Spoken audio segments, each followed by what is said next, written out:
দেখানোর চেষ্টা করব পূর্ণিমা চক্রবর্তী, তিনিও কিন্তু এসেছেন এই মুহূর্তে এবং কথা বলার চেষ্টা রয়েছে। কি বলবেন? আমরা খুব দুঃখিত, আহত। এইরকম একটা পরিস্থিতি দেখা যাচ্ছে, ছোট ছোট জানালা, ফায়ার সিস্টেম রয়েছে কিনা প্রশ্ন, এবং ঠিক পাশেই যেখানে দমকলের হেডকোয়ার্টার রয়েছে। ভাবুন আগের সরকার কিভাবে কাজ করেছে, ভাবুন নতুন সরকার আমলে এগুলো হবে না।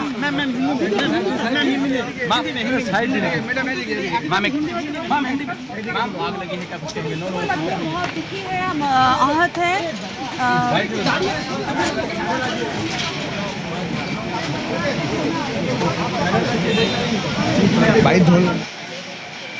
মন্ত্রী অগ্নিমিত্রা পাল, মন্ত্রী তাপস রায় তারা এসেছেন, খোঁজ খবর নিচ্ছেন, পুলিশ আধিকারিকদের সঙ্গে কথাও বলছেন। রাত 2টো নাগাদ আগুন লাগে এই শিখা ইন হোটেলে। এই বহুতল 5তলা বিল্ডিং, তার মধ্যে বেশ কয়েকটি হোটেল রয়েছে। এরকমই একটা হোটেল শিখা ইন 3তলায়, সেই হোটেলেই আগুন লাগে রাত 2টো নাগাদ। ধোঁয়ায় ঘর ভরে যায়, আবাসিকরা তখন ঘুমোচ্ছিলেন।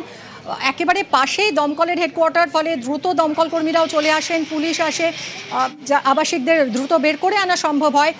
অচৈতন্য অবস্থায় কয়েকজনকে মেডিকেল কলেজে নিয়ে যাওয়া হয়, তাদের মধ্যে 9 জনকে মৃত ঘোষণা করেন ডাক্তাররা।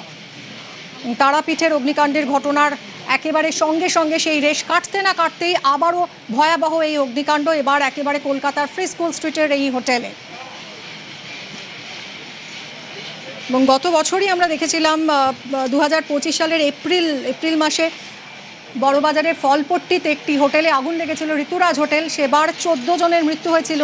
তার ঠিক 3 দিনের মাথায় অডিট কমিটি তৈরি হয়েছিল, এবং এই অডিট কমিটির কলকাতায় যেসব ছোট বড় মাঝারি মাপের যেসব হোটেল গজিয়ে উঠেছে ব্যাঙের ছাতার মতন, সেই সমস্ত হোটেলে গিয়ে অগ্নি নির্বাপক ব্যবস্থা ঠিকঠাক আছে কিনা তা অডিট করে দেখার কথা ছিল, এবং থার্ড পার্টির মাধ্যমে সেই অডিট করার কথা ছিল, কারণ তখন দমকলের লোকবল এত কর্মী ছিল না, এত সংখ্যক কর্মী।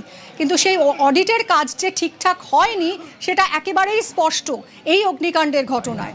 মাত্র 15 থেকে 20টা হোটেলে সেবার অডিট করা সম্ভব হয়েছে, যেখানে প্রায় 3788টা এই ধরনের ছোট মাঝারি মাপের হোটেল রয়েছে কলকাতায়।